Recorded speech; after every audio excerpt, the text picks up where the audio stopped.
Face aux urgences vitales et aux grandes épidémies, chaque seconde compte. À Lubumbashi, professionnels de santé, chercheurs et acteurs de l'innovation se retrouvent autour d'un même objectif, renforcer la capacité de prise en charge de patients et mieux préparer la réponse aux crises sanitaires. C'est l'essence de la 5e édition du Carrefour international d'anesthésie, des réanimations et des urgences CIARU, ouverte le lundi 17 août 2026. Pendant 3 jours, les participants échangent leurs expériences et renforcent leurs compétences autour du thème urgence vitale, épidémie majeure et technologie innovante, synergie pour une prise en charge innovante et résiliente face à la résurgence d'Ebola. Pour les organisateurs, cette 5e édition doit marquer un nouveau cap. Il ne s'agit plus seulement de partager les connaissances, mais de réfléchir à la manière de les transformer en actions et en organisations capables de répondre efficacement aux urgences. Lorsque nous avons initié les CIARU, notre ambition était à la fois simple et exigeante,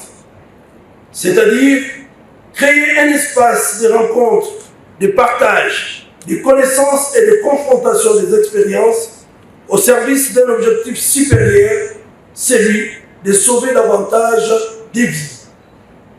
Année après année, les CIARU s'est affirmé comme un cadre de dialogue entre anesthésistes réanimateurs, urgentistes, chirurgiens, médecins généralistes, infirmiers, enseignants, chercheurs, décideurs, gestionnaires hospitaliers, partenaires techniques et acteurs de l'innovation.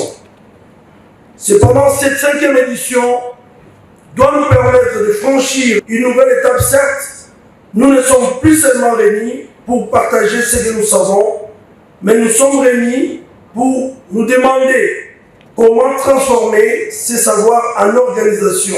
Anesthésistes, réanimateurs, urgentistes, chirurgiens, infirmiers, enseignants, chercheurs, décideurs et partenaires techniques prennent part aux échanges. Une mobilisation qui intervient alors que la République démocratique du Congo fait face à une nouvelle résurgence de la maladie à virus Ebola. Au-delà de la prise en charge médicale, les participants s'intéressent aux moyens d'anticiper les crises. La transformation numérique du système de santé, la télémédecine, la surveillance en temps réel et les algorithmes prédictifs figurent notamment parmi les sujets abordés. Pour l'Université de Lubumbashi, la lutte contre Ebola exige une véritable intelligence collective associant recherche scientifique, laboratoires, autorités sanitaires, spécialistes des technologies et communautés. Les instituts de recherche, les laboratoires, les autorités sanitaires, les ingénieurs, les spécialistes des technologies et les communautés.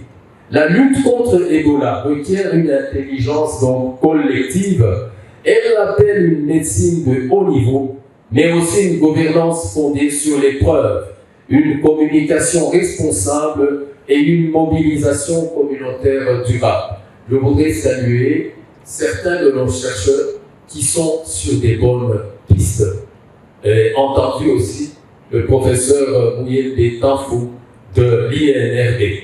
Puisse-t-il renouveler notre détermination collective à protéger, à sauver la vie, à promouvoir l'excellence médicale et à faire de l'innovation un véritable instrument de résilience pour nos populations. Une approche soutenue par les autorités provinciales. Le ministre de la Santé du Haut-Katanga, le docteur Jean-Claude Kisenga Mwanaumbi, représentant les gouverneurs intérimaires Martin Kazembe Choula, a procédé à l'ouverture de ces assises aux côtés des acteurs du secteur de la santé. Il a insisté sur la nécessité de passer d'une résilience simplement réactive à une résilience davantage anticipée et appuyée par les nouvelles technologies. Mesdames et messieurs, le thème choisi pour cette 5e édition du CIARU met en lumière une synergie devenue incontournable. Celle qui doit lier la médecine d'urgence, la gestion des épidémies majeures comme Ebola et l'apport des technologies de pointe. La République démocratique du Congo a accumulé une expertise unique au monde dans la gestion de la maladie à virus Ebola. Cependant, face à la vitesse de propagation des agents pathogènes et à la complexité de nos environnements sanitaires, nous devons passer à la résilience passive, à une résilience active et technologique.